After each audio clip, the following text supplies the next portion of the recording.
Generator emit methane? No. Will the proposed action result in the release of air pollutants from open-air operations or processes? No, like a four-year landfill. Will the proposed action result in substantial increase of traffic above present levels or generate substantial new demand? Answer is no. In the margin below that, it says 1 to 3 trips per day with occasional large trucks anticipated, but such is within baseline ambient averages and well below historic use levels. Everybody understand what that is saying? Let's put into specifics what we've talked about. K, will the proposed action for commercial or industrial projects generate new or additional demand for energy? No. Hours of operation. Answer all these items which apply. During constructions, not applicable. There's no construction. During operations, 7 a.m. to 3 p.m. intermittently, Monday through Friday. Saturday, same. Sunday, same. Holiday, same. So that's the hours of operation, 7 a.m. to 3 p.m. intermittently. Page 8. Will the proposed action produce noise that will exceed existing ambient noise levels during construction or operation or both? The answer is no. Some truck traffic and actual use will always increase noise, but not beyond ambient levels in a busy village. Will the proposed action remove existing natural barriers that could act as a noise barrier or screen? No. Describe the site is well populated by mature trees. No plan proposes soil disturbance, construction, or removing of existing flora. Will the proposed action have outdoor lighting? The answer is yes. And here's the description. Only existing building lighting, mainly indoors, distances to nearest occupied buildings shown on submitted mappings.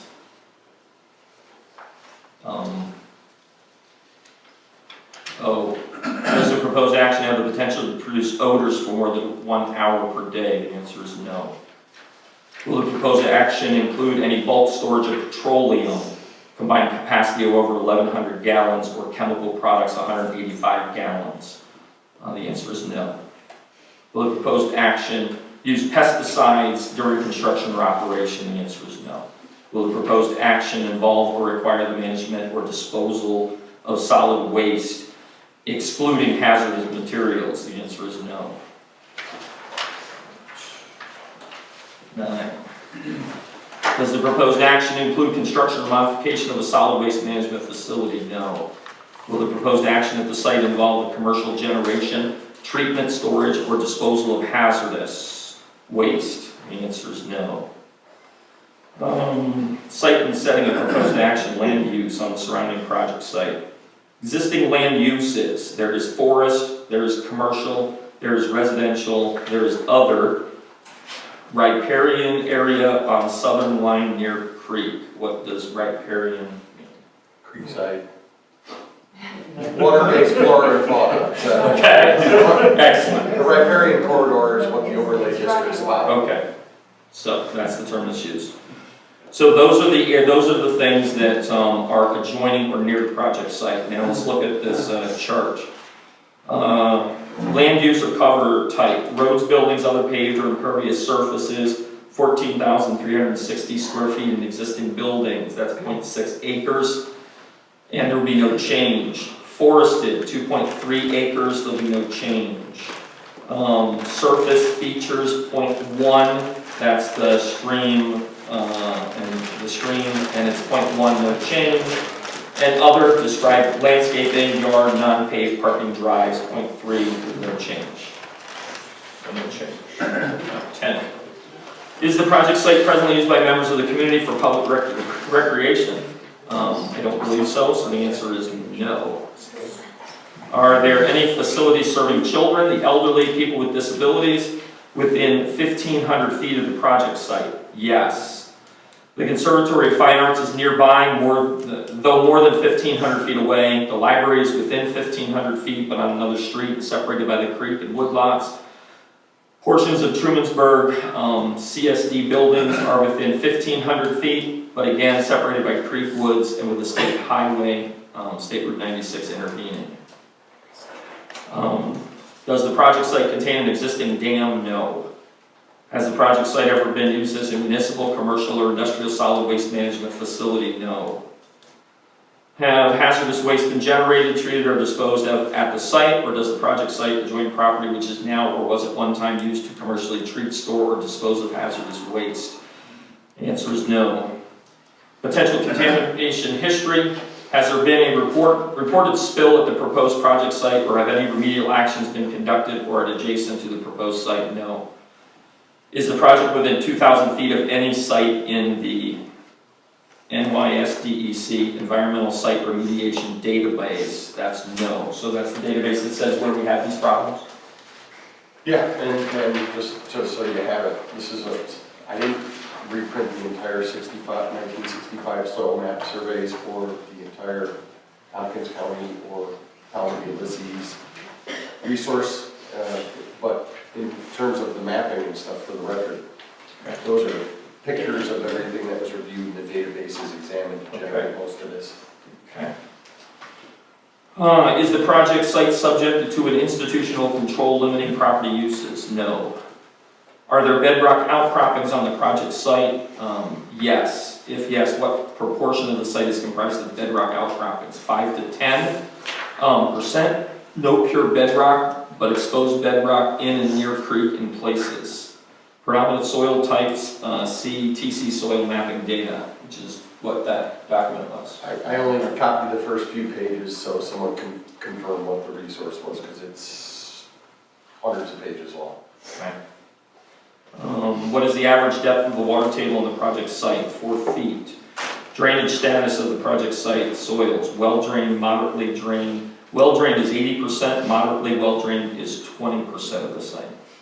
Approximate proportion of proposed action site with slopes: 0 to 10%, 100% of the site. Why do I not understand what that means? So 10% of the site is 100%? That's raises. Yeah, The grade? The entire site doesn't have a slope over 10%, at least according. Oh, okay. Well, At least according to the topographic map. so the little word slope. County has it. Oh. Okay. Are there any unique geological features on the project site? No. While the answer remains no, there is a Tompkins County UNA partly upon and near the site known as the Frontenac Creek UNA. This issue will be duly addressed in Seeker Parts 2 and 3 as required. Surface water features. Does any portion of the project site contain wetlands or other water bodies, including streams, rivers, ponds, or lakes? No. Do any wetlands or other water bodies adjoin the project site? Yes. Yes to either 1 or 2, continue. For each identified regulated wetland and water body in the project site, provide the following information. The name, it's a Class C stream, R898-380, classification C. Are any of the above water bodies listed in the most recent compilation of New York State water quality impaired water bodies? No. Is the project site in a designated floodway? No. Is the project site in the 100-year floodplain? Some mapping disagrees, but firm map, I'm assuming that's an acronym? Yes, the federal insurance rate map. Okay, has no rating for this area, so the answer is no to a 100-year floodplain. Is the project in a 500-year floodplain? No. Is the project located over or immediately adjoining a primary, principal, or sole source aquifer? Yes. It's a principal aquifer. Page 12. Identify the predominant wildlife species that occupy or use the project site. Typical fauna for suburban, deciduous, creekside, birds, raccoons, squirrels, deer, etc. Does the project site contain a designated significant natural community? Yes. Describe the habitat, community, composition, function, and basis for designation. Beech, maple, mesic forest, Smith Woods, and as noted above, a TC UNA along the creek. Sources of description or evaluation, the SHPO and half-mile buffer mappings. See also CRIS database mapping. And that shows where everything is as determined by Archaeological, historical, all sorts of stuff. Extent of the community or habitat is currently 30 acres. Does the project site contain any species of plant or animal that is listed by the federal government or New York State as endangered or threatened, Or does it contain any areas identified as habitat for an endangered or threatened species? The answer is no. Does the project site contain any special species of plant or animal that is listed by New York State as rare or as a species of special concern? No. Is the project site or adjoining area currently used for hunting, trapping, fishing, or shell fishing? If yes, give a brief description of how the proposed action may affect use. So yes, the answer is there is things that happen there as a Class C stream. Predominant use is as fishing. Designated public resources on or near the project site. Is the project site or any portion of it located in a designated agricultural district certified pursuant to agriculture and market laws? The answer is no. Are agricultural lands consisting of highly productive soils present? The answer is yes. Some soils are deemed primary or productive agricultural soils per the 1965 TC soil mapping data. Does the project site contain all or part of or is substantially contiguous to a registered national natural landmark? The answer is no. Is the project site located or does it adjoin a state-listed critical environmental area? The answer is no. And page 13, the final page. Does the project site contain or is it substantially contiguous to a building, archaeological site, or district which is listed on the National or State Register of Historic Places, or that has been determined by the Commissioner of the New York State Office of Parks, Recreation, and Historic Preservation to be eligible for listing on the State Register? The answer is yes. Nature of the historical archaeological resource. There is an there's no archaeological site, there's no historic building or district. It is eligible. There are properties eligible. These are residents. And what is eligible property not contributing? Well, basically what it's identifying is eligible properties and their current rated status. In other words, they haven't been, no formal application exists. They're not part of any registered system or larger historic area.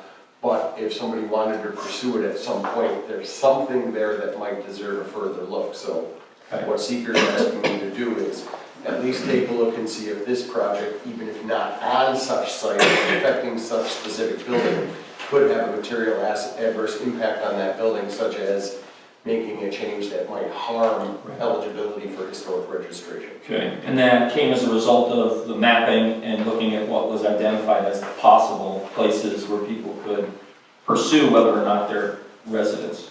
Right, Historical. Big box around them.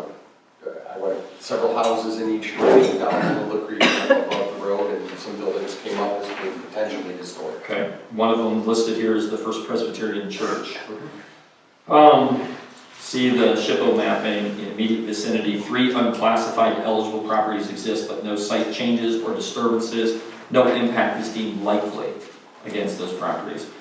Is the project site or any portion of it located in or adjacent to an area designated as sensitive for archaeological sites in the New York State Historic Preservation Office? The answer is no. Have additional archaeological or historic site or resources been identified on the project site? No.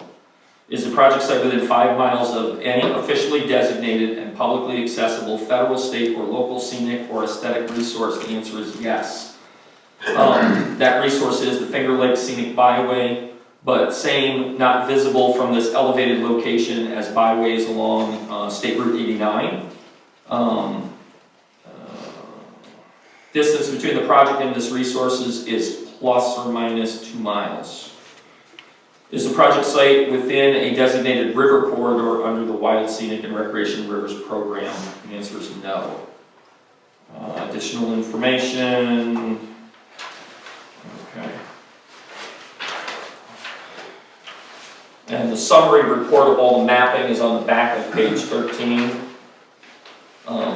you want to see where all of the information came that helped fuel those answers. And it continues on to the next page, is the second page. Questions about all of that? I would simply note that a lot of times what the EAF mapper does is give you an answer. And if it answers no, then technically your inquiry doesn't go further, but rational thought says if the answer is wrong, you should say something. So I would just note surface water features. The mapper said no, but clearly we do know there is a stream there, so we should change that to yes, though it doesn't change any of the other answers, because it was answered as if it was a yes. So I'll call it a typo. Okay. Do we need a motion to accept this form to go on to the next? You can do an informal motion if you wish, but basically just if walk- everybody believes that it's substantially complete, then you can do the part 2 review and the part 3 finding statements. And Okay. again, you just ask for the main question. If the answer is no, you go on to the next question and skip the subparts. If you hit a yes, then you go through the individual subparts.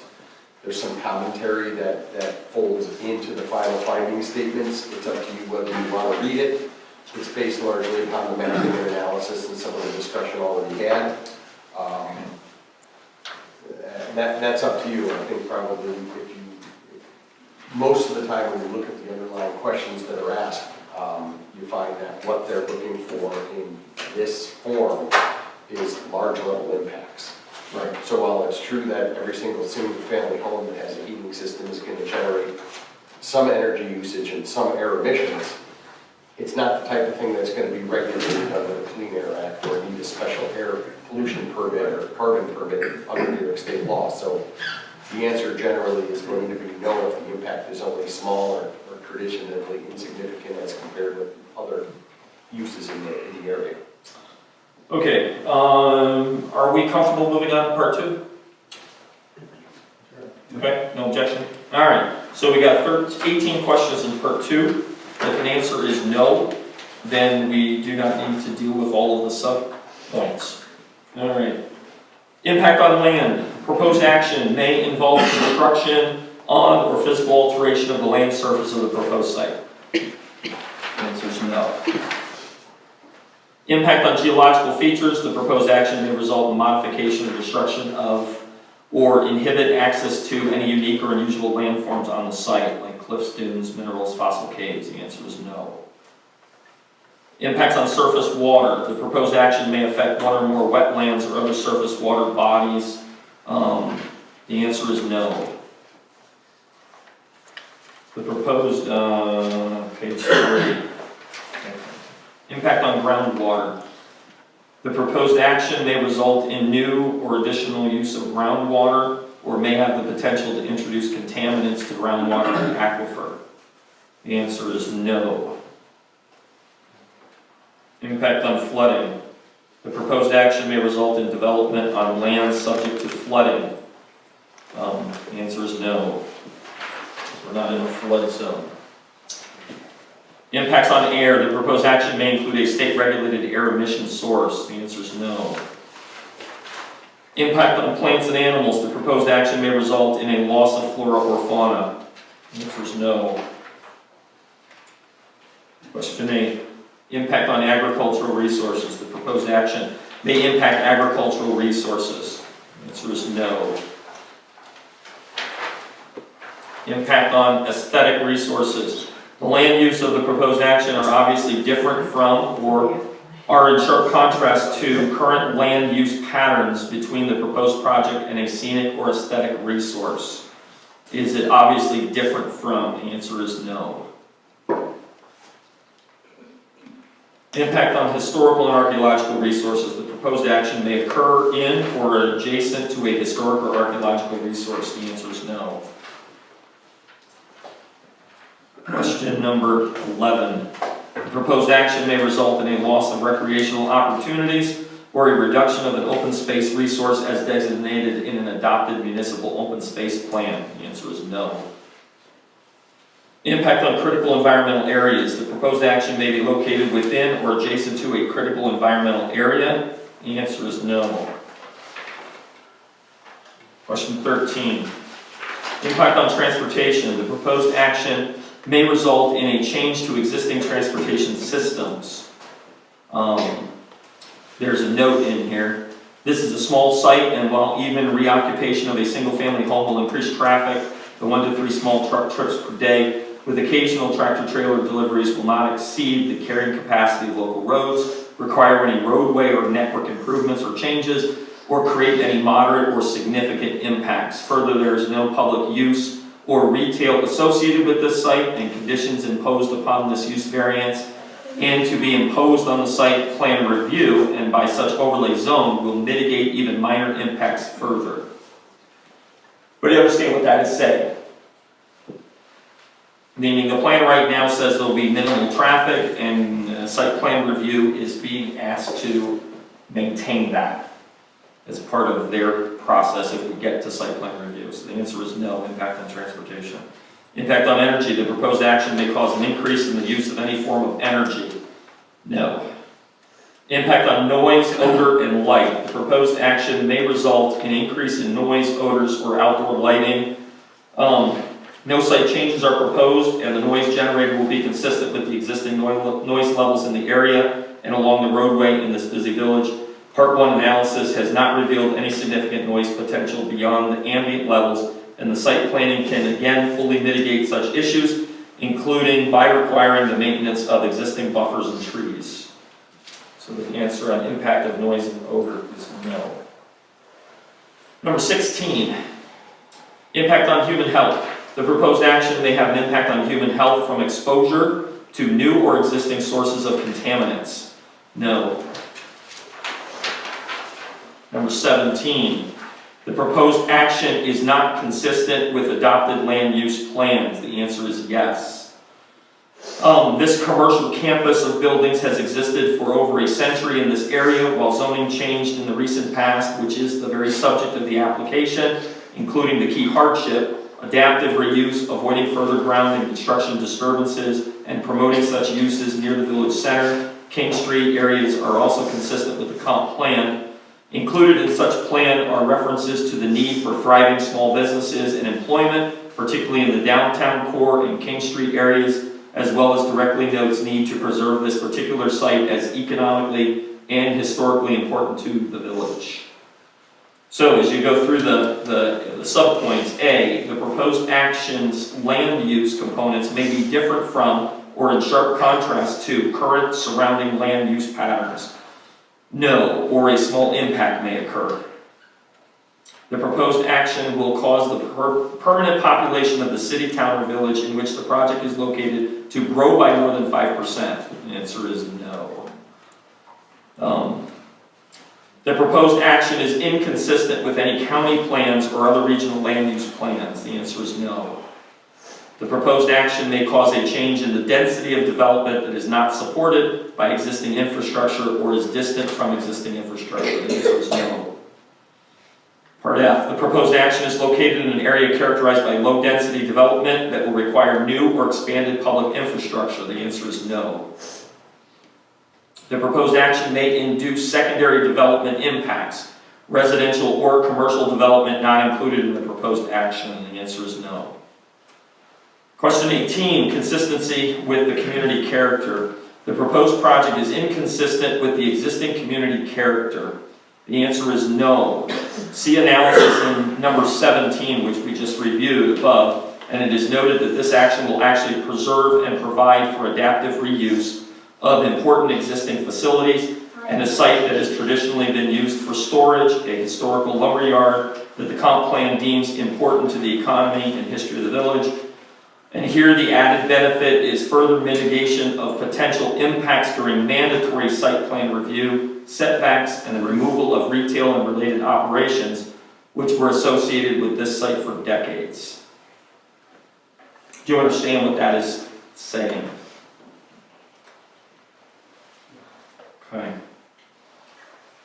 That is all of the questions, correct? All right, now part 3. Full environmental assessment form. Evaluation of the magnitude and importance of project impacts and determination of significance. Part 3 provides the reasons in support of the determination of significance. The lead agency must complete this part for every question in part 2, where the impact has been identified as potentially moderate to large, or where there is a need to explain why a particular element of the proposed action will not or may result in a significant adverse environmental impact.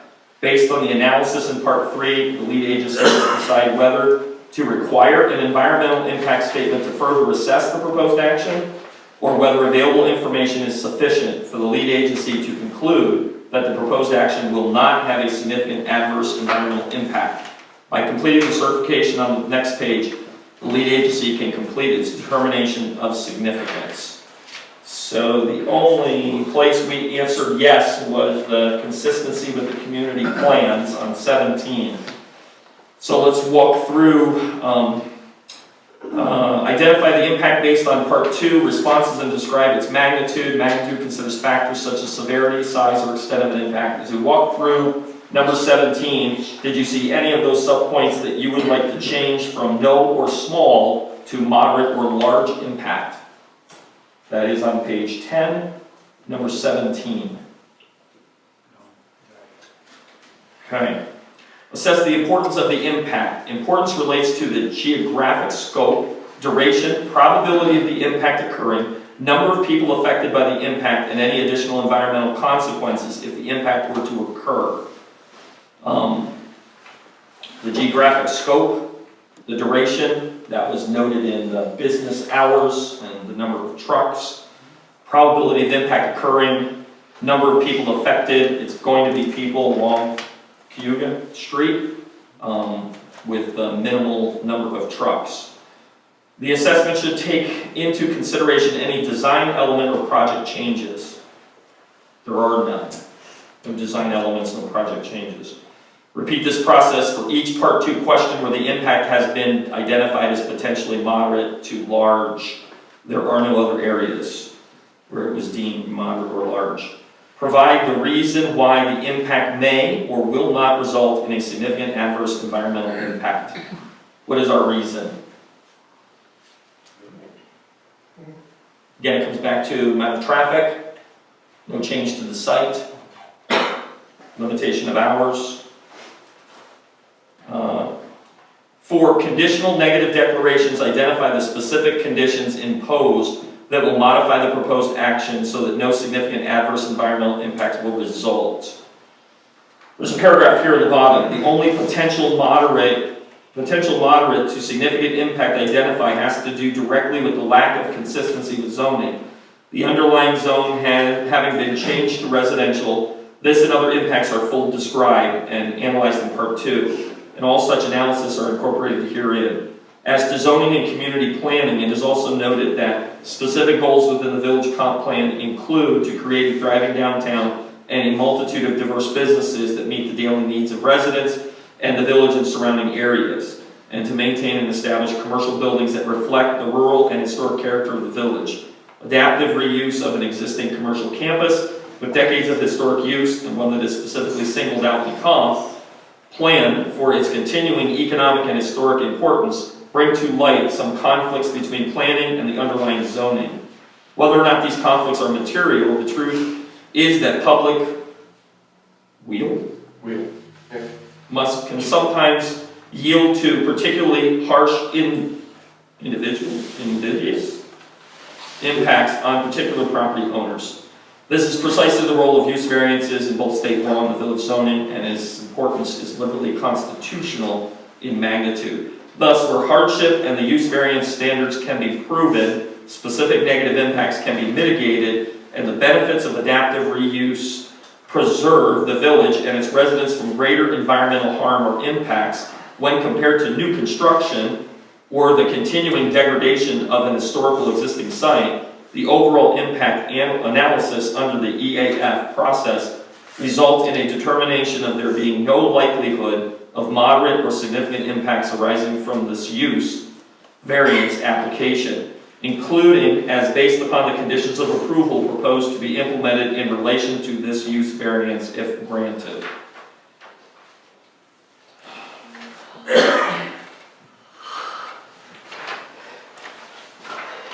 Is there another page? I don't know if I got it. The back? The back simply lists a lot of the resources that I handed in that help inform some of the answers in Part 2. Okay. It checks some boxes, but the actual making of the declaration, positive or negative, is part of the underlying resolution. Well, yeah, determination of significance. We've identified what portions have been completed, parts 1, 2, 3, it's a type 1 action.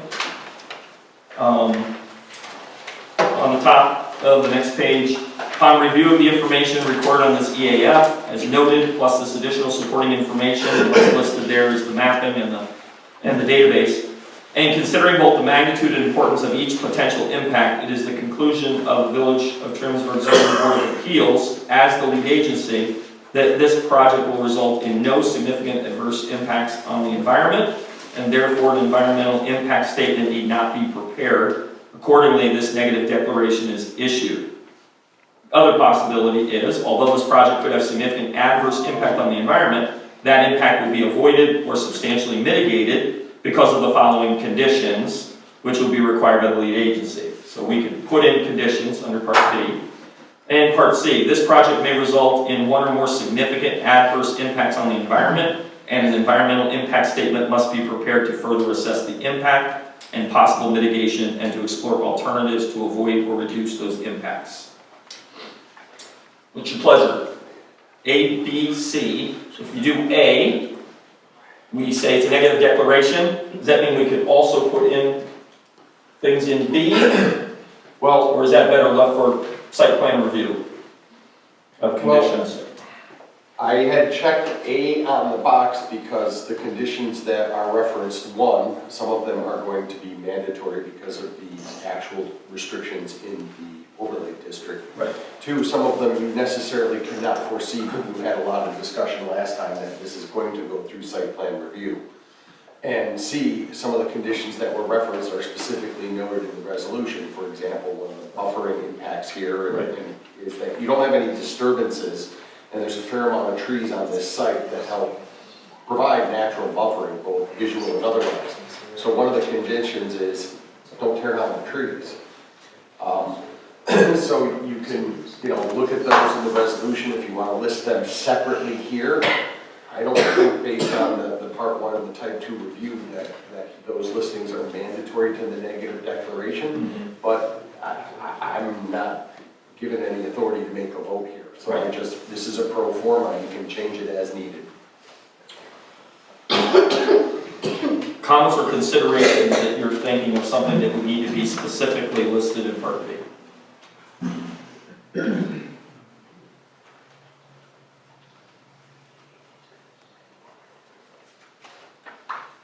Then I'll ask for a motion to approve A. This project will result in no significant adverse impacts on the environment, and therefore an environmental impact statement will not be needed. Accordingly, this negative declaration is issued. Can I have a motion?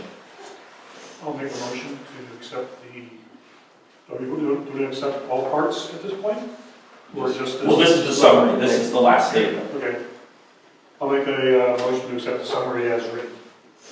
Oh, second that. Okay, Neil makes a motion. Mike makes second. Questions? All in favor say aye. Aye. Opposed the same? Motion is unanimously carried. Or unless somebody abstained. Anybody abstain? Okay. I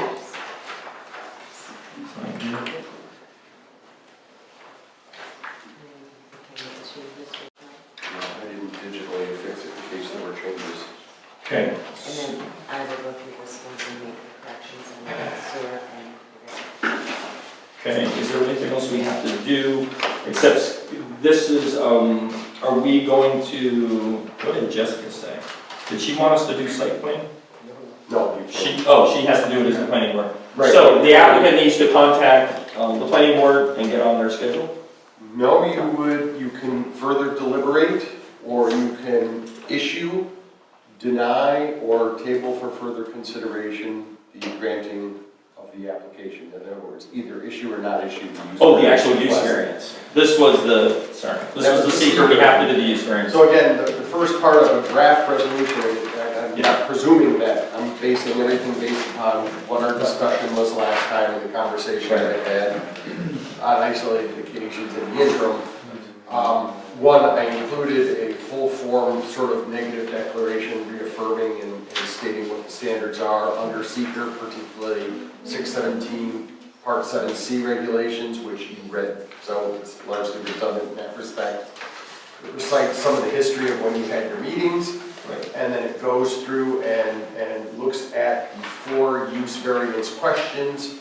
It attempts to answer them based upon what your discussion was last time.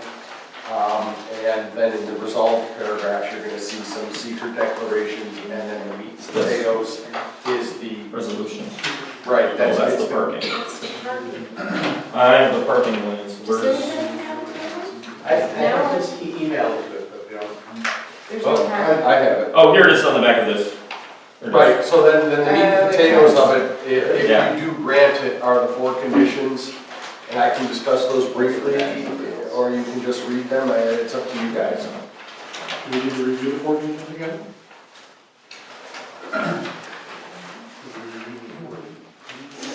To a certain extent, yes, I mean, the 4 conditions are ones that, right, the first condition is that the use variance is not for any commercial use whatsoever.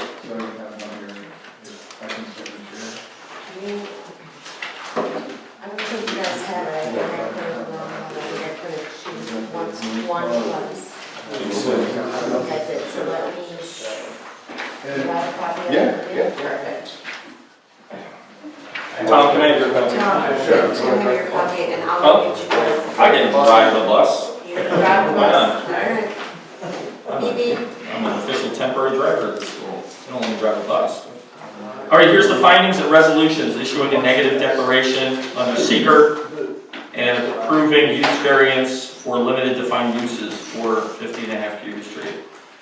Whereas on January 18th, the Village of Trumansburg Board of Zoning Appeals received an application from Dennis Millsaw and other owners through their agent for a use variance to permit limited commercial storage and minor assembly at the above referenced property, and the applicant further filed supplemental submissions to and further support of the application, whereas the BZA duly declared its intent to be lead agency for the project under Article 8, and all involved agencies were duly notified and consented to such designation of the BZA as lead agency.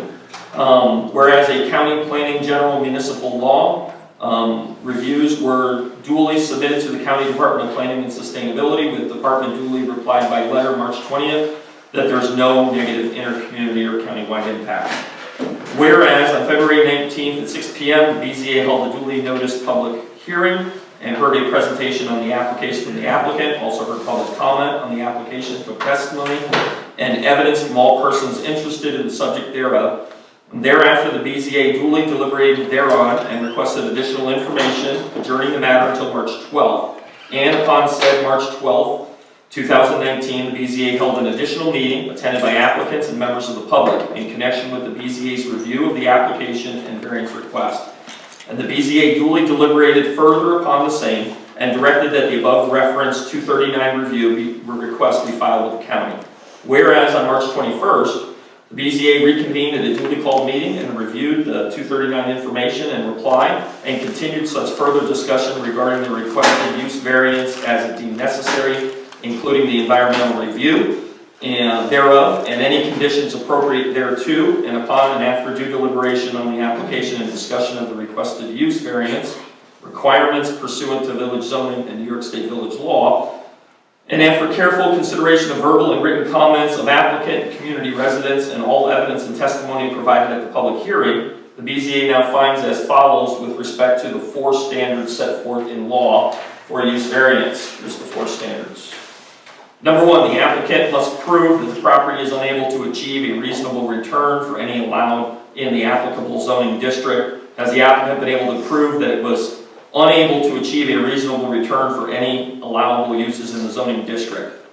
Our findings: yes, through documentation of years of declining assessment and listing values, years of increasing cost, historic use of the property for decades as commercial retail property, the failure of listing agreements for sales and leasing over a span of many years, and the failure of potential zoning compliant residential use in the past, including due to banks and lender refusing to issue residential lending agreements or loans upon a commercial site, as well as the fact that the demolition cost to allow for residential construction would exceed the property value, as also because the existing building and site campus are and intrinsically remain, as they always have, commercial in nature, establishing to the full satisfaction of the BZA that a documented hardship was adequately proven by dollars and cents proofs. Do you agree with that?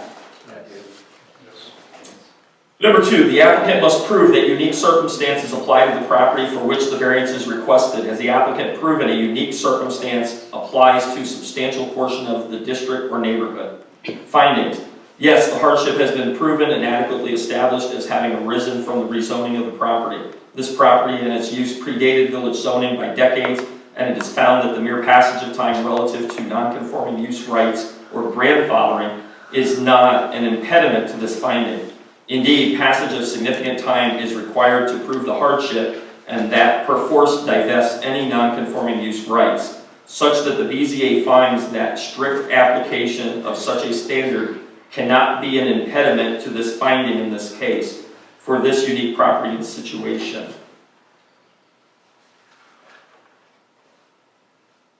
Do I need to walk through that again? The applicant must prove the unique circumstances apply to the property. Are there unique circumstances applying to this property that have been proven through the rezoning and the grandfathering? Number 3, did I hear a yes on that? Yes.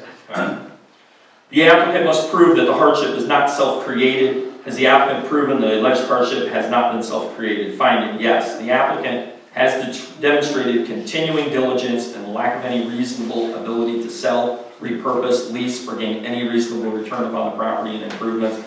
Such hardship arose because of a zoning change that did not recognize the historical use or importance of this particular parcel, including as expressly is noted in the village comp plan.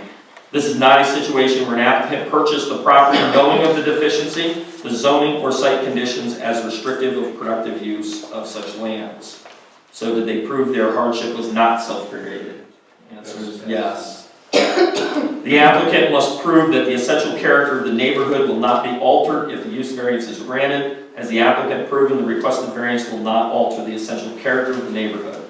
Findings, yes. The applicant proposes no site changes, no land disturbances, limited site usage, no new construction. Thus, the essential character of the neighborhood will remain unchanged, and the changes potentially produced by usage are not inconsistent with the neighborhood, historical use therein, or any levels of ambient noise, traffic, light, and the like factors as set forth in the seeker analysis, particularly given historic use, proximity to 2 business zones, and all other factors considering. So have they proved that they will not essentially change the character of the neighborhood? Do you agree with the finding of yes? Yes. Whereas, based on the foregoing findings and the review of the environmental reports and analysis of the record, the ZBA will approve the use variance and issue a negative declaration under seeker. Now therefore be it resolved by the BZA as follows. The BZA performed its reviewing agency functions in conducting an environmental review in accordance with Article 8 and pursued its thorough review of the project and the FEAF, as well as a review of all other documents prepared and submitted with respect to this proposed action. And the BZA did analyze the potential relevant area of environmental concern to determine if the proposed action may have moderate or significant adverse impacts on the environment, including the criteria identified in 6 New York CRR, and did review the EAF on the record. Each identified potential environmental impact was analyzed and duly considered by the BZA in relation to the question of whether potential environmental impacts were so probable of occurring or so significant as to require a positive declaration. And after weighing the above and all other potential impacts arising from or in connection with this use variance approval, and also after considering the probability of each potential impact occurring, the duration of each potential impact, the irreversibility of each potential impact, including any permanently lost resources of value, whether each potential impact can or will be controlled or mitigated by permitting, approval conditions, site plan reviews, and other processes, the regional consequences of the potential impacts, the potential for each impact to be or become inconsistent with the village master plan or comprehensive plan, and local needs and goals, and whether any known objections to the project relate to any of the specifically identified potential impacts. The BZA found that these factors did not cause any potential impact to be or be likely to become a moderate or significant impact such that a negative declaration will be issued. We found that there was no environmental causes to not give a negative declaration. Right. That's the summary of that paragraph. Therefore, after consideration of the potential environmental impacts, including those reviewed in accordance with 6 NYCRR, the BZA finds that the proposed action of issuing a use variance will have no moderate or significant negative environmental consequences or impacts, and determines that this declaration is made in accordance with Article 8 of the New York State Environmental Conservation Law and seeker regulations promulgated thereunder, and accordingly, the BZA, based upon its thorough review of the FEAF and any and all other documents prepared and submitted with this respect to this proposed action and its environmental review, its thorough review of the potential relevant areas of environmental concern, to determine if the proposed action may have any moderate or significant adverse impact on the environment, including, but not limited to, the criteria identified in 6 NYCRR, and its completion of the FEAF, including the findings noted therein, if any, and which findings are incorporated herein as set forth at length, hereby makes a negative determination of environmental significance in accordance with seeker for the above referenced proposed actions, and determines that an environmental impact statement is therefore not required. Agreed? And number 3, a responsible officer of the BZA. Oh, sorry. I just said that, but that's humorous. The responsible officer of the BZA is hereby authorized and directed to complete and sign as required the determination of significance confirming the foregoing negative declaration, which fully completed and signed FEAF and determination of significance shall be incorporated by reference to this resolution. And the village clerk be and hereby is directed to file a notice of this determination through the DEC online portal for the environmental notice bulletin. The requested use variance, that's number 3, and that's saying I have to sign the paper that says we have a negative declaration and it needs to be posted. Yes, sir. Correct? Correct. Okay, and I agree to do that. The requested use variance B, and hereby is granted, subject to each of all the following conditions. There are 4 conditions. The use variance granted is specific only to the following approved uses: construction, storage, and minor, directly related, incidental, non-retail commercial uses with no direct-to-consumer marketing, and light assembly work such as mirrors, railings, and lockers assembled from parts kits and preliminary to delivery and installation at remote sites with no product or raw material tooling, manufacturing, fabrication, or production. So they can do light assembly and storage and no major fabrication of any kind or tooling. Part B, condition. No new buildings or site improvements may be constructed or installed with the exception that interior partition and related work may be undertaken, in each case subject to a building permit properly issued and compliance with applicable New York State building codes, including the existing building code, such as for adjusting interior storage areas for needed storage configurations, simple repairs, site maintenance, energy efficiency improvements, and securing building penetrations and envelopes against the elements, theft, and invasion by insects, rodents, and other wildlife. Understand? So they can rearrange the interior of the building according to our building code and make sure the exterior of the building is safe and secure from the things listed. And as possible, make it more energy efficient if they choose. Number 3, no trees may be removed from the site unless pursuant to a forestry management plan reasonably approved by either the village code enforcement officer or the village zoning officer.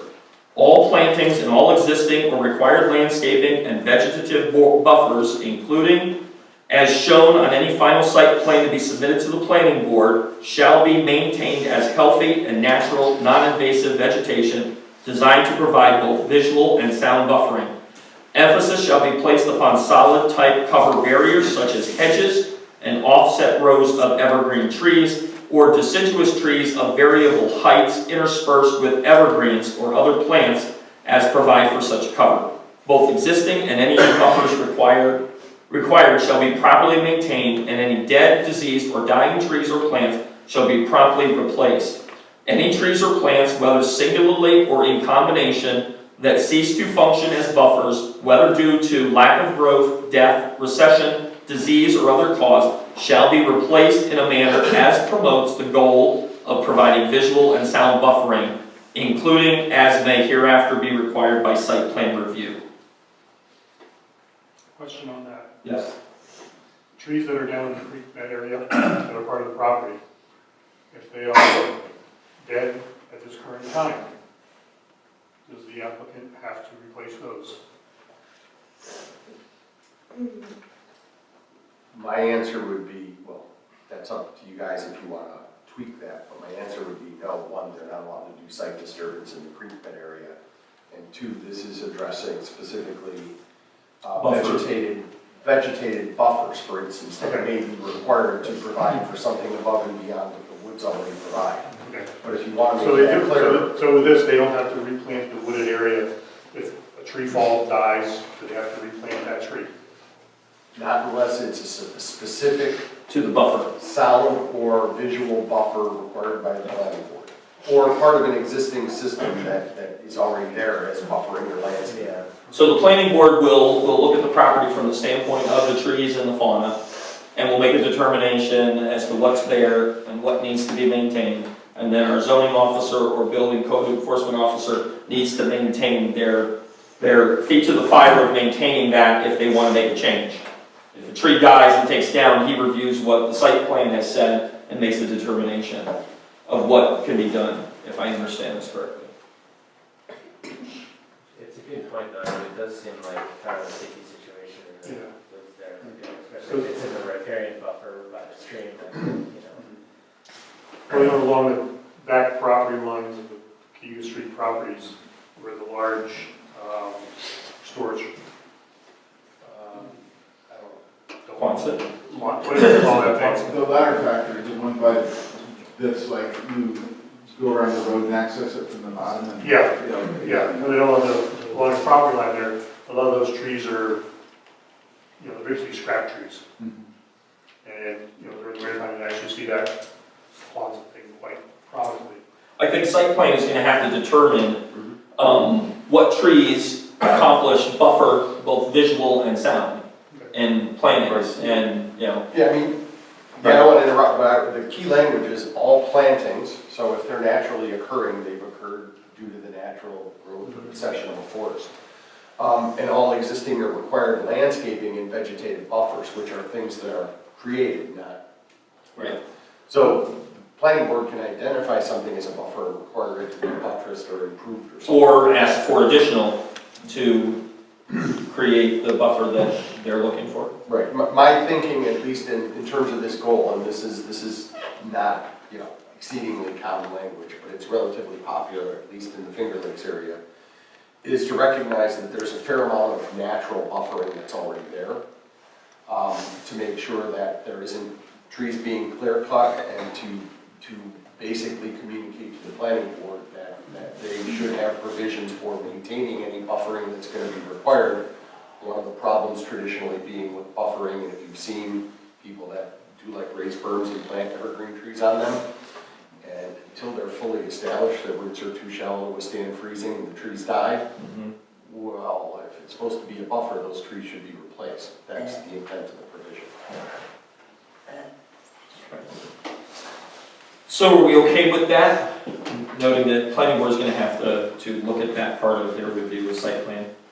Part D, the use variance is conditioned upon applicant obtaining site plan approval from the Village of Trumansburg Planning Board within 180 days. This deadline may be extended in the discretion of the BZA for good cause shown.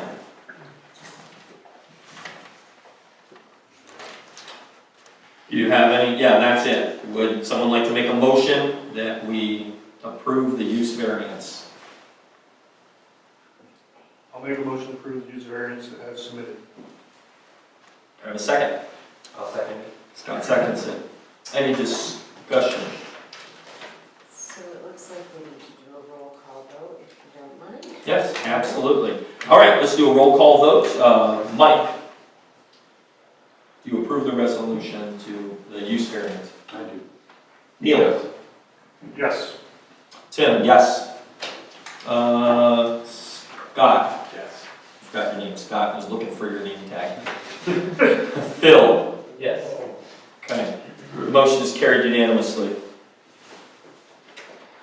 So now the applicant needs to talk to planning board? Mhm. We don't, okay. They need to start the site plan review process because they now have allowed use. They have an allowed use. Okay, And actually, it would be time they go to planning. Right. okay, Whatever the process is. okay. Let's go to, South Street. I gotta find, anybody need to use the restroom? Okay.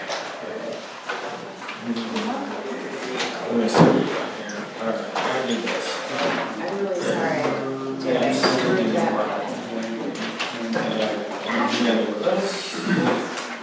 Okay. All right, so we are on area variance for residential parking requirements, and setbacks, special use permit for nursery school. We have a, do I have to do something specific? All right, we're just moving on to this.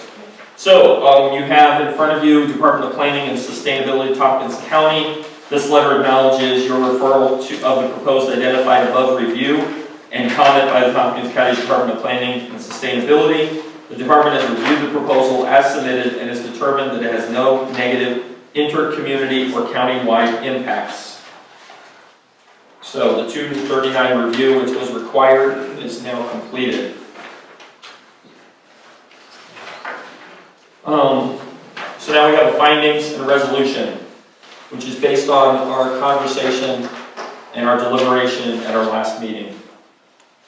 Whereas on January 22nd, the Village of Trumansburg Board of Zoning Appeals received an application from Ithaca Neighborhood Housing Services and Sundial Property for an area variance from residential parking requirements set forth in the Village Zoning Ordinance, an area variance from front yard setbacks requirements set forth in the Village Zoning Ordinance, and a special use permit for the standalone nursery school proposed as part of applicant's development of a residential mixed-use, mixed-income residential project on a 19-acre parcel of property located at 46 South Street.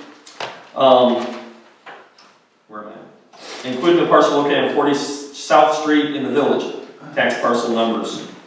On 15 individual lots consisting of 17 market rate for sale units, 10 affordable for sale townhouses, 6 affordable rental townhomes, 40 affordable rental apartments in a 2-story elevator building, and a standalone nursery school. The applicants further filed supplemental submissions to the BZA, further support the application on February 12th, February 19th, and March 5th.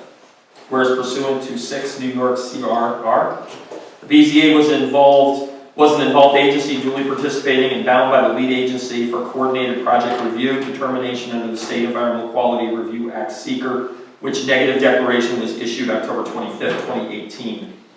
Whereas County Planning issued General Municipal Law 239-1 M&N reviews to the Village Planning Board, including as seeker lead agency, in relation to the site of the project, duly including the proposed nursery school, such that 239 reviews relating to the impacts thereof were duly considered as required by law, and residential area variances relating only to yardage or setback requirements as arguable not subject to 239 reviews under the intermunicipal review agreements between the village and the county, but were requested anyway if necessary, just to be thorough. And the parking variance issues not being related to residential setbacks or yardage variances were duly submitted for a 239 review, and the county duly replied to each and all requests by letter dated March 20th. As were delivered in relation to subdivision and site plan reviews for the nursery school, duly restating that the project and their permits and variances have no negative intercommunity or countywide impacts. Whereas on January 28th, the BZA held a meeting attended by applicants and members of the public in connection with the BZA's review of the application, and upon February 19th at 6 p.m., the BZA further held a duly noted public hearing and heard a presentation on the application from the applicants, and also heard public comment on the application and took testimony and evidence from all persons interested in the subject thereof, and thereafter the BZA duly deliberated thereon. Whereas, following the public hearing on February 19th, the BZA determined and voted to approve an area variance from the front yard setback requirements set forth in the village zoning ordinance, to issue a special use permit for the standalone nursery school, and to table review of that portion of the application that concerned an area variance from residential parking requirements pending submission of additional parking data from applicants. Whereas on March 12th, the BZA held an additional meeting attended by applicants and members of the public in connection with the BZA's review of that portion of the application that concerned an area variance from residential parking requirements. And thereafter, the BZA further deliberated thereon and directed a 239 review request be filed with the County Department of Planning and Sustainability. Whereas on March 21st, the BZA reconvened at a duly called meeting and reviewed the 239 information and reply and continued such further discussion regarding the parking variance as it deemed necessary. And whereas after due deliberation on the application, the discussion of the requested variance from residential parking minimums that focused on the 5-part balancing test for an area variance as set forth in the zoning ordinance and New York State Village Law. And after careful consideration of verbal and written comments of community residents and all evidence and testimony provided at the public hearing, the BZA now desires to grant a variance for residential parking requirements for the project's affordable rental dwelling units and reduce the required number of parking spaces for those units from 2 parking spaces per residential dwelling unit to 1.4 parking spaces per residential dwelling unit. Do we all agree that that was the number we came to? Whereas the BZA now wishes to ratify and affirm the setback variance approval and the special use permit approvals that is approved and issued on February 19th, and further wishes to clarify the basis of both the setback variance approval and the special use approval, including to ratify the same after the March 20th 239 reply from the county, even though the same noted no impacts did not change prior to 239 review, replies as respects such subject matter. And even though a 239 review may not have been technically required in respect of one and more of these applications, and whereas it is duly noted that these variances and the special use permit were referred directly from the planning board, which duly confirmed that it recommended the area variance applications to enhance the project site plan, as well as mitigate some of the potential negative impacts that could arise in respect of the same. Now therefore be it resolved by the members of the BZA, based upon a thorough review and examination of the project and the application and full consideration of applicants' submissions and statements, and further consideration of all public comment, both written and verbal, the BZA has determined that it is appropriate to grant an area variance from the residential parking minimum set forth in Zoning Ordinance 701 as applied only to the 46 affordable rental dwelling units in the project, and for those units only, grants a variance to require 1.4 parking spaces per unit. Reasons supporting the parking variance determination are as follows. 1. The BZA finds that no undesirable change will be produced in the character of the neighborhood and no detriment to nearby properties be created or in the future become likely due to or arising from or in relationship to the parking variance determination. Number 2. The BZA finds and gives credible weight to the submitted parking data, including for comparable development projects in comparable settings, which in some demonstrate that 1.4 parking spaces per unit for the project's 46 affordable rental dwelling units will be sufficient. Number 3. Thus, the BZA also finds that no undesirable change to the neighborhood nor detriment to nearby properties will be created by the parking variance determination. Number 4. The BZA finds that the benefits sought by the applicants cannot be achieved by some method feasible for the applicants to pursue other than an area variance, as there is no other way feasible to reduce parking requirements in site plan review under village zoning. Number 5. Moreover, and although applicants could design a project with more parking to satisfy the requirements of Zoning Ordinance 701, it is found that such a design could or would generate unused parking and more impervious surface area than is necessary to adequately service the project's affordable rental dwelling units. And the negative impacts from such a requirement far outweigh the benefits conferred by this variance, and the potential negative impacts arise or allege as capable of arising from this variance, which, as noted above, the BZA finds would not exist in the first instance in respect of this particular project. I agree with that, man. So they could design a project with more parking, but it would create unused parking, impervious surfaces that are not necessary, and negative impacts from such a requirement outweigh the benefits. Number 6. BZA finds that the requested area variance to 1.4 parking spaces for the project's 46 affordable rental dwelling units is moderately substantial, Mathematically, this represents a variance of approximately 30%, but substantially is by law not completely measurable by or defined in accord with mathematical formula, as each variance needs to be separately weighed together with a myriad of factors to determine the significance of the variance from existing standards. So that's saying that though it's substantial, this is a unique type of project and variance that we're looking at. Number 7, the zoning ordinance 701 requires 2 parking spaces per residential unit, which as applied to the project's 46 affordable rental units would require 92 parking spaces. Accordingly, a reduction to 1.4 parking spaces would require approximately 65 parking spaces. Despite this reduction, substantiality of the variance is also based on need, and the BZA concludes that because applicants' data and submissions demonstrate that the parking needs of the affordable rental dwelling units will be sufficiently met by 1.4 parking spaces, the variance is appropriate. Number 8, the BZA finds that the proposed variance will not have an adverse effect or impact on the physical or environmental conditions of the neighborhood or district, and instead expressly finds and concludes that reducing parking spaces while accommodating the proven actual needs of these 46 units promotes important planning and community goals outlined in zoning in the comprehensive plan, including more open space, more green space, a reduction of impervious surfaces, and more consistency with nearby residential and non-residential areas of the village. Number 9, the BZA finds that the alleged difficulty is self-created, consistent with the applicant's acknowledgement of such in the application. 10. The law requires that each factor of the 5 factors for area variance be weighed and considered, and that the failure to meet all or even several standard does not, standing alone, preclude an area variance, whereas here the benefits achieved by the variance outweigh any detriments to the community, and the benefits to the applicant are not disproportionate to the community benefits and detriment that may arise from such variance. Can I just note the word meet all or even should say meet one or even. 1. If they don't meet any standards, obviously you're not granting anything. Okay. That's a typo. 1 or even. Sorry about that.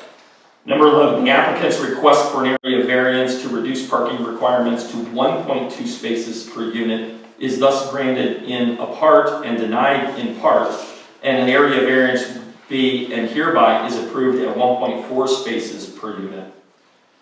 The ZBA finds and declares that the above variance standard at 1.4 spaces per unit is the minimum variance deemed necessary and adequate, as will also preserve and protect the character of the neighborhood and the health and safety and welfare of the community. This variance is granted subject to final site plan approval for the project and the site by the planning board. What is this next one? Oh, this is the setback one. So Right. are we doing this all as one? Because we've approved them already, but we want to put it in a resolution form? Right, you've approved them, but you have a 239 Okay. that wasn't necessary but came in nonetheless. Then And I let's do think it. you want to set forth your reason I for have. aberration. You know what? I haven't read to my kids in so long. This is working out real well.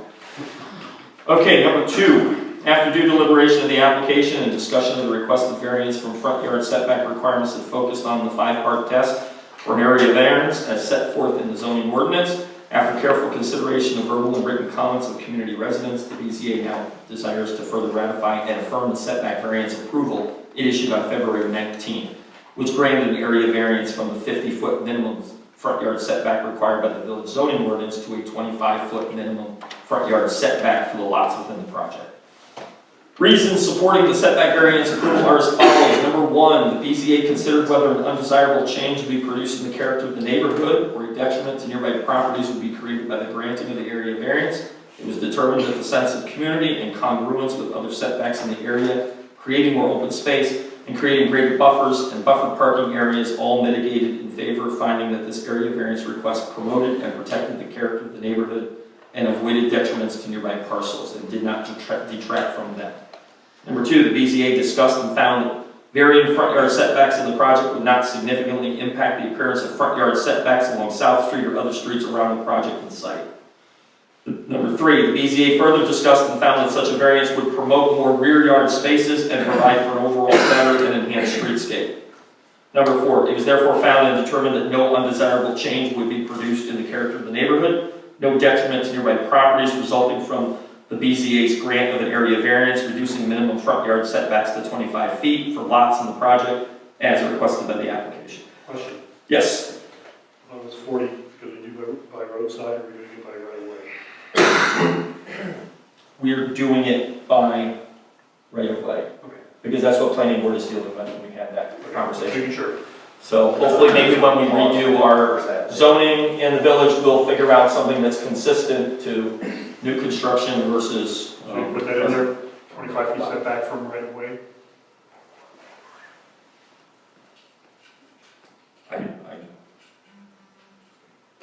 It says in here it's gonna be, it's gotta be approved by the project site, and they're the ones who determine the boundaries. So, Okay. I don't know. There is a reference later on to the fact that there is a discrepancy in where you measure from, and that this 25 feet, if you take into account the approximately 14 to 15 feet from the edge of pavement to the sidewalk and tree lawns, you're going to get to your 40 feet. So it says that. So that's in here. But if you want to say it, that's your choice. I'm just Or wondering your if resolution. we should have it in there or not, if it's somewhere later on. Let's see if it's in there and sufficient, and then we can come back and put it on number 4. Yep. The BZA considered whether the benefits sought by the applicants could be achieved by some method feasible for the applicants to pursue other than an area variance, and the BZA noted while a 50-foot setback could be created, the results thereof would be less favorable to the neighborhood character than a project design that utilizes a 25-foot minimum front yard setback as requested in the application. Including as a reduced front yard setback creates larger rear yards, allows future residents to park vehicles in backyards rather than parking prominently in the area between front porches or building fronts, and the sidewalk and road, and reduced front yard setback as creates more buffering and space between the project and its improvements and existing neighbors and areas. The BZA considered whether the requested area variance would be substantial, again noting that mathematical determinations are not alone conclusive.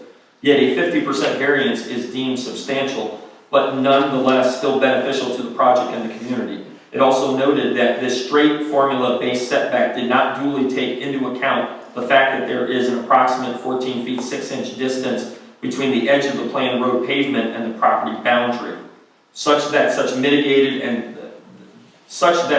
area mitigated the significance of the size of the variance with the BZA duly, and further noting that setback variances are typically measured from the edge of road pavement, not from the edge of the public right-of-way. Very good. Is that good? That's good. Yeah. Okay. Number 7, the BZA considered whether the proposed setback variance would have an adverse effect on impact on the physical and environmental conditions in the neighborhood or district, was determined that the requested setback variance would not have any additional or cumulative impact on the environmental conditions in the project or the community. As such, variance actually mitigates project impacts created by new roads, new residences, and new buildings. The BZA considered whether the alleged difficulty was self-created and was generally agreed that the alleged difficulty was self-created, consistent with the applicant's acknowledgement of such in the application. Again, the BZA further noted that such a self-created difficulty in this instance did not preclude the BZA from issuing the setback variance approval, and noted that this request originated, at least in part, from the planning board, which was seeking to improve the overall site plan and reduce impacts. The law requires that each factor of the 5 factors for area variance be weighed and considered, and that the failure to meet one or even several standards does not, standing alone, preclude an area variance, whereas here, the benefits achieved by the variance outweigh any detriments to the community, and the benefits to the applicant are not disproportional to the community benefits and detriments that may arise from such variance. Number 10, the applicant's request for an area variance to reduce parking, the front yard setback to 25 feet. Reduce parking and the front yard? No, take the word parking out. Oh. Change it. Oh, okay. I'm saying, okay. The applicant's request for an area variance to reduce the front yard setback to 25 feet be and hereby is approved. The ZBA finds and declares that the above front yard variance is a reasonable minimum variance deemed necessary and adequate, as will also preserve and protect the character of the neighborhood and the health, safety, and welfare of the community. Well, I got lost somewhere. that's one, and just parking Ah, right here. there. Got it. Number 12. This variance is granted subject to final site plan approval for the project and the site by the planning board. 13. Thus, this resolution ratifies and memorializes and duly affirms the setback variance approval and grants an area variance to reduce the front yard setback requirement for the lots in the project to 25 feet. 14. Finally, it is noted that the prior approval of this area variance was duly made by motion of Phil Carubia, as duly seconded by Neil Henniger, and unanimously approved by a roll call vote duly taken and recorded. Nothing herein displaces such prior approval, and these declarations, findings, and ratifications, restatements, and approvals are intended to supplement and affirm such prior approval, including to create a full record and recordable minutes for the same. So, can I have a motion that these be added to our determination that was already made? I'll move that these be added to our previous determination. Okay, I have a motion from Phil. Scott will second it. Let's have a roll call vote. Start with Phil. Yes or no? Yes. Scott? Yes. Me? Yes. Just a clarification, this is also on section 2, the front yard setback. This is just the front yard setbacks. We then have to do the use. Yes. Yes? Okay, Mike? Yes. Okay. Number 3, the nursery special use permit for the nursery school.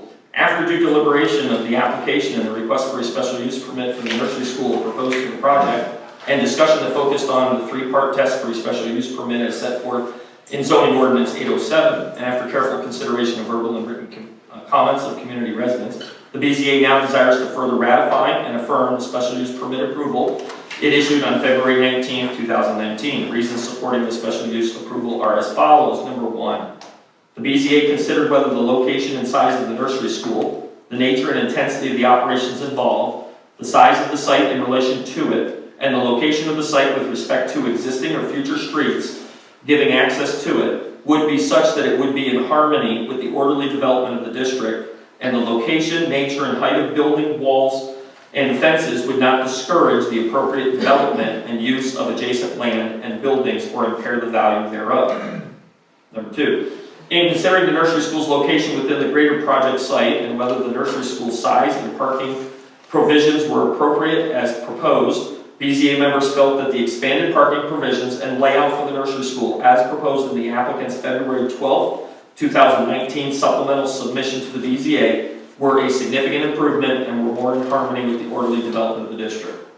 BZA members also noted that the enlarged lot measuring approximately 101,000 square feet, on which approximately 4,000 square foot nursery school building would sit, is large, but is nevertheless consistent with the scale of the project.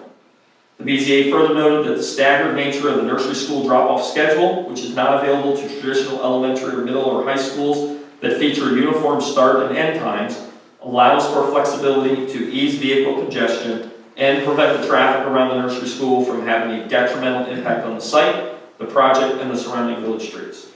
The BZA determined that with approximately 48 students proposed to be in attendance at the nursery school on school days, where some parents may have multiple children in attendance, there would not necessarily be 48 individual vehicles dropping children off at the nursery school each day, such that traffic levels and congestion associated with the proposed nursery school would be appropriate for the site and the nursery school's layout and parking provisions. Number 6. The BZA also considered the traffic studies reviewed by the village engineer for this project, including 2 studies that found no significant traffic impacts as arising or likely to arise in respect of the project as a whole or the nursery school in particular. The BZA found that the nursery school's operations, nature, and intensity would be in harmony with the district, noting that the regular hours of operation for children in attendance would be from 8 a.m. to 5 p.m., with occasional parent meetings and staff training during evening hours. The BZA also considered that preschool and nursery school and related educational services are inherently imbued with an important public interest that New York State and applicable laws affecting this review duly considered important. The BZA also considered whether operations in connection with the proposed nursery school would be more objectionable in nature to nearby properties by reason of noise, fumes, vibration, flashing lights, increased traffic, or any other objectionable reason than would be the operation of any permitted use.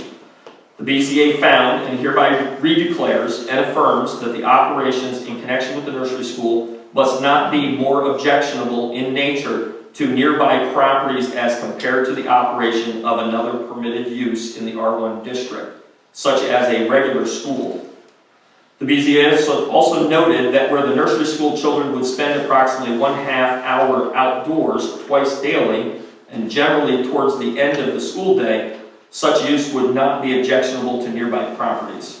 Moreover, the BZA members noted that a regular school is permitted in the district, and further noted that the applicant's proposed use as a nursery school has lesser impacts and was a smaller scale operation than a regular elementary, middle, or high school. Finally, the BZA recognizes proximity to existing school campuses and finds no necessary conflict with such schools, either as respects redundancies of service or undue location impacts. Number 10, therefore the BZA determined that the proposed nursery school would not be more objectionable in nature to nearby properties than would the operations of any permitted use. Furthermore, the BZA members felt that though traffic would increase in the immediate project area in connection with the proposed use of the portion of the site for a nursery school, such increase would nevertheless be a marked improvement over the traffic and pedestrian conditions associated with the nursery school's current location on Main Street in the village, which presently yields excessive parking congestion and challenging walking conditions for parents and children entering and exiting the current nursery school building on Main Street. The BZA also considered whether the nursery school would be in conformance with the Village of Trumansburg Comprehensive Plan, and the BZA thus noted that the Village of Trumansburg Comprehensive Plan promotes safety and walkability in the village, and promotes attracting young families, and further promotes the development of quality schools for children, and that such values will be consistent with the nursery school's mission. The BZA noted that the nursery school component of the project enhances the project's capacity to attract young families and draw them to the village, and further found that the planning board's comprehensive review of the project as a whole would ensure the nursery school would be appropriate for the site. Number 12, the BZA further noted that developments to and alterations of the nursery school design since the initial project proposals to the planning board have been made by the applicant in response to and in an effort to accommodate community concerns and public comments made therein. Finally, the BZA was cognizant that a nursery school was an allowed use in the zone, and the BZA determined that no impact was so large and unavoidable as would or could result in a denial of a special use permit for such allowed use. Therefore, a special use permit was approved, and such approval is hereby ratified, redeclared, and affirmed. Number 14, such special use permit remains subject to site plan approval and subdivision approval of and for the nursery school and its lot. The BZA also affirms that this approval is not contingent upon the exact plan as submitted, duly recognizing that additional site planning and adjustments for the site conditions will occur. Thus, the BZA special use permit as herein ratified and as was previously issued shall only require a supplemental approval if the planning board determines that any one or more project changes as respects to the nursery school or its lot and layout are individually or cumulatively so significant as to require further review from the ZBA, and the planning board is duly requested to refer such matter if and when so required by law or under seeker. Finally, it is noted that the prior approval of the special use permit was duly made by motion of Phil Carubia, as duly seconded by Scott Cheveley, and unanimously approved by a roll call vote, duly taken and recorded. Nothing herein displaces such prior approval, and these declarations, findings, and ratifications, restatements, and approvals are intended to supplement and affirm such prior approval, including to create a full record and recordable minutes for the same. The question of the adoption of the foregoing findings, declarations, resolutions, and approvals, and ratifying resolutions was offered by, why does that say planning board? Because it's printout of the original version. So it should say zoning? BZA. Okay. Okay, so I want a motion from a BZA member. I'll make a motion to accept the, what do we call this? This reaffirmation declaration. Declaration, yes. I'll second. Seconded by Mike. Any discussion on it? Let's take a roll call vote. We'll start over here with Mike. Yes. Neil. Yes. Yes for me. Scott. Yes. Phil. Yes. Is there any other business before us? Yes. We never actually voted on the parking. The variance. We never voted on the parking variance. Oh, yes. Because we're waiting for the 239 to come through. Okay, so can I have a motion to approve the parking variance at 1.4 parking spaces for the rental apartments? I'll move to approve the parking variance. 1.4 spaces. That's Phil, can I have a second? Scott seconds it. Any discussion? We still need to run through because the road, we're all into the 5. That was all in there. So, Yeah, we went through it, there was like 9 points. yeah. Okay, so let's have a vote. Phil, Yes. Scott, Yes. I vote yes. Neil, Yes. Mike. Yes. Okay, motion carries. Any other business? Can I have a motion to adjourn? I'll make a motion to adjourn. I have a second. Phil seconds, all in favor say aye. Aye, opposed the same. Motion is adjourned. Meeting is adjourned.